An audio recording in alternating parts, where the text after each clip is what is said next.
फिर इसी वेलोसिटी से रिलेटेड टर्म्स हैं uniform velocity, variable velocity, average velocity, instantaneous velocity. तो यूनिफॉर्म वेलोसिटी के लिए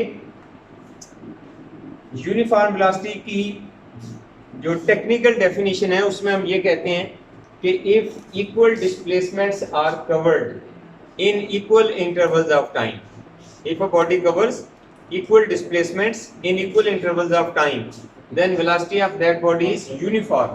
मसलन पहले सेकंड में 10 मीटर डिस्प्लेसमेंट कवर हो रहा है, दूसरे सेकंड में भी 10 मीटर, तीसरे सेकंड में भी 10 मीटर, चौथे सेकंड में भी 10 metre.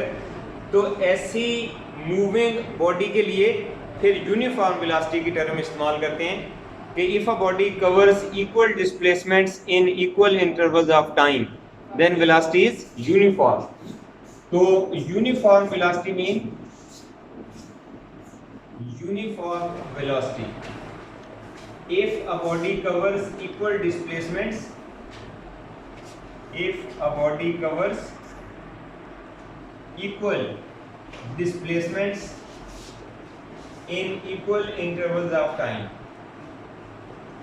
Equal displacements in equal intervals of time,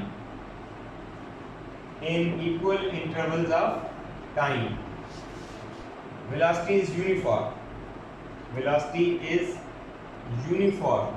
और इसकी मैंने एग्जांपल आपको समझाई है कि फर्ज करें a moving body, a moving ball covers 10 meter in first second, 10 meter in next second, 10 meter in next second, 10 meter in next second, then such velocity is known as uniform velocity। अच्छा, इसके बाद आती है variable velocity. अब variable velocity दो तरह से होती है। एक तो ये है कि if a body covers unequal displacements in equal intervals of time, if a body covers unequal displacements in equal intervals of time, then the velocity becomes variable. एक तो ये है। दूसरे नंबर पे अगर सिर्फ डायरेक्शन चेंज हो जाए तब भी वेलोसिटी वेरिएबल कंसीडर होती है, क्योंकि यूनिफॉर्म वेलोसिटी के लिए equal displacements in equal intervals of time चाहिए। तो वेरिएबल वेलोसिटी के लिए unequal displacements in equal intervals of time, यानी पहले सेकंड में बॉल कवर करती है 10 मीटर, दूसरे सेकंड में 5 मीटर, तीसरे सेकंड में 7 मीटर, चौथे सेकंड में 12 मीटर। तो इस तरह हर सेकंड में अगर वो मुख्तलिफ डिस्प्लेसमेंट्स कवर करती जा रही है तो फिर हम कहेंगे दिस वेलोसिटी इज वेरिएबल। एक दूसरी इसकी डेफिनेशन ये बन जाती है कि if the direction of motion changes even then the velocity becomes variable. मसलन a ball is moving in circular path with uniform speed, a ball is moving in circular path with uniform speed, तो speed uniform हो सकती है लेकिन velocity variable होगी, क्योंकि direction of motion changes after each moment. हर moment के बाद डायरेक्शन चेंज हो जाती है। तो जो चीज सर्कल में मूव करेगी वहां पे हम डायरेक्शन लेते हैं अलोंग द टेंजेंट, वहां पे डायरेक्शन क्या होगी, it will be along the tangent. तो यहाँ पे अब अगर आप किसी मूविंग बॉडी को ऑब्जर्व करते हैं in circular path, then the velocity becomes variable. So variable velocity जो है, वेरिएबल वेलोसिटी में देखें a ball is moving in circular path, तो सर्कुलर पाथ में इसकी डायरेक्शन जो है this changes at each point. तो इसमें अगर आप पॉइंट सी पर इसकी वेलोसिटी देखें, पॉइंट ए पर इसकी वेलोसिटी देखें, तो velocity is along the tangent. Tangent mean a line which touches the circle at one point. अगर पॉइंट ए पर इस मूविंग बॉल को फ्री कर देंगे तो then this ball is moving along this tangent, और अगर इसी बॉल को एट पॉइंट बी फ्री करें तो then this ball is moving along this direction. Similarly if the ball is made free at point C, then this ball is moving along the tangent. तो tangent means a line which touches the circle at one point. So किसी भी point पे जब आप इस ball को free करेंगे तो वहाँ से वो अलोंग द टेंजेंट मूव करेगी। जैसे आप एक stone, if a stone tied with a string and then this stone is whirled in a circular path, then its velocity will be variable। Velocity variable होगी जिस पॉइंट पे उस stone को free करेंगे वहीं से वो along the tangent straight line में मूव कर जाएगी। इसका मतलब है direction of the velocity change हो रही है, हर पॉइंट पे चेंज हो रही है। पॉइंट ए पर इसकी वेलोसिटी ये होगी, पॉइंट बी पर वेलोसिटी ये होगी, पॉइंट सी पर वेलोसिटी ये होगी। तो direction of the velocity changes continuously, her point पे डायरेक्शन चेंज हो रही है। और इस केस में velocity is variable because of the change of its direction. तो दो तरह से वेरिएबल वेलोसिटी आपने लेनी है। नंबर 1 पे अगर डायरेक्शन ऑफ मोशन चेंज हो जाए तो भी वेलोसिटी वेरिएबल होगी, और अगर डिस्प्लेसमेंट की मैग्नीट्यूड चेंज हो जाए तो भी वेलोसिटी वेरिएबल हो जाएगी। सो वेरिएबल वेलोसिटी आप दो तरह से डिफाइन करेंगे। Number 1, if a body covers unequal displacements in equal intervals of time, then the velocity is variable.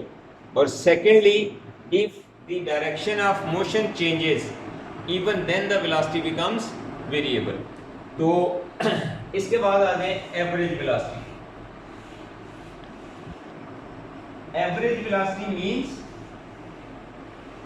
Total displacement over total time. Average velocity. Average velocity can be obtained by dividing the total displacement over total time. Total displacement over total time. Total displacement over total time. So B average is equal to total displacement divided by total time. So this is known as average velocity. So average velocity can be obtained by dividing the total displacement over total time. तो अगर total displacement zero हो जाए, displacement तो zero हो सकता है ना, distance कभी ज़ीरो नहीं होगा, displacement ज़ीरो हो सकता है, तो ऐसे केसेस में average velocity ज़ीरो ली जाएगी।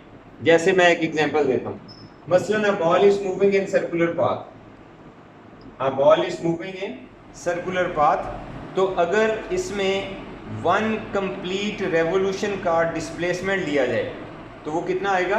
ज़ीरो, क्योंकि जिस पॉइंट से स्टार्ट लिया गया है उसी पॉइंट पे एंड हो गया है। फॉर 1 कंप्लीट रेवोल्यूशन तो डिस्प्लेसमेंट बिकम ज़ीरो, क्योंकि डिस्प्लेसमेंट होता है shortest distance from initial to final positions.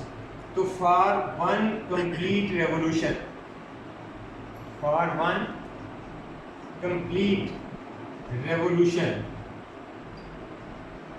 displacement is 0, distance is 2 pi r. For 1 complete revolution displacement 0 हो जाएगा, लेकिन distance 0 नहीं होगा, distance 2 pi r के बराबर आएगा। इसमें रेडियस की जो भी वैल्यू आएगी उसके हिसाब से इसका डिस्टेंस निकल आएगा। तो अगर आप 1 कंप्लीट रेवोल्यूशन में ratio of displacement to distance लें, ratio of displacement to distance for 1 complete revolution, तो this will be equal to 0, 0 over 2 pi R, this becomes 0। तो इसका मतलब है डिस्प्लेसमेंट होता है shortest distance directed from initial to final positions. तो for 1 complete revolution जो है उसमें डिस्प्लेसमेंट 0 आती है, लेकिन डिस्टेंस 0 नहीं आता, वो 2 पाई आर के बराबर होता है। इसी तरह एक MCQ आता है, for 1 half revolution the ratio of displacement to distance is, ये भी नोट कर लें जरा। For 1 half revolution a particle moves in circle for 1 half revolution, a particle moves in circle for 1 half revolution, ratio of displacement to distance, ये arrow head के साथ vector quantity है, displacement है। जिस D के ऊपर एरो लगा हुआ है ना, इसका मतलब ये डिस्प्लेसमेंट है, और जिसमें एरो नहीं लगा हुआ ये डिस्टेंस है। तो displacement is a vector quantity, distance is a scalar quantity. समझ रहे हैं ना आप? तो डिस्प्लेसमेंट वेक्टर क्वांटिटी है, इसलिए एरो के साथ एक्सप्रेस करेंगे। Distance is a scalar quantity, इसलिए सिंपल लेटर के साथ एक्सप्रेस करेंगे। सो डिस्प्लेसमेंट ओवर डिस्टेंस की ratio for 1/2 revolution, for 1/2 revolution. तो 1/2 रेवोल्यूशन का मतलब इधर देखो, ये डायग्राम आपके सामने है। A particle moves from A to B. जब ये ए से बी की तरफ आएगा तो इसका डिस्प्लेसमेंट बन जाएगा r प्लस r, और इसका जो डिस्टेंस हो जाएगा वो 2 पाई r का हाफ। फॉर 1/2 रेवोल्यूशन जो डिस्प्लेसमेंट होगा this is equal to r plus r, ये 2r बनेगा, और डिस्टेंस ये हाफ रेवोल्यूशन आ जाएगा, यानी 2 पाई r का हाफ, तो ये मान जाएगा पाई r। 2 पाई r को हाफ कर देना है, 2 पाई r को हाफ कर देंगे, that will become pi r। तो इन दोनों में से r से r कट जाएगा, दिस इज इक्वल टू 2/पाई। तो ये रेशो आ गई है displacement to distance, displacement to distance. ये एमसीक्यूज आता हुआ है, इस तरह से एमसीक्यूज आया हुआ है कई दफ़ा कि ratio of displacement to distance for 1 complete revolution in a circle.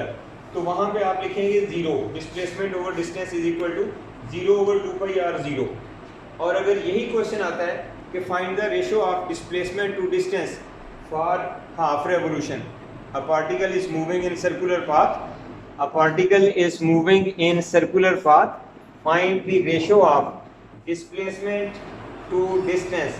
तो डिस्प्लेसमेंट टू डिस्टेंस जो है ये रेशियो आ जाएगी 2/पाई। तो 2r को पाई r से रिप्लेस कर देंगे, डिवाइड कर देंगे, तो r से r कैंसिल हो जाएगा, this becomes 2 pi. So ratio of displacement to distance for 1/2 revolution is equal to this. Clear हो गया बेटे? अच्छा, अब इसी तरह से अगर आप वेलोसिटी फाइंड आउट करते हैं फॉर 1 कंप्लीट रेवोल्यूशन, तो वेलोसिटी 0 हो जाएगी क्योंकि डिस्प्लेसमेंट ही 0 हो गया, लेकिन स्पीड 0 नहीं होगी। स्पीड तो कोई ना कोई निकल आएगी ना, डिस्टेंस ओवर टाइम यानी 2 पाई r ओवर t कर देंगे, स्पीड की वैल्यू कैलकुलेट हो जाएगी, लेकिन वेलोसिटी में डिस्प्लेसमेंट 0 हो चुका है, वो 0 हो जाएगा, राइट। अच्छा, इसी तरह से एक और एग्जांपल इसकी देखो, बल्कि नेक्स्ट एक बड़ी इंपॉर्टेंट टर्म है इसी वाले से, इंस्टेंटेनियस वेलोसिटी।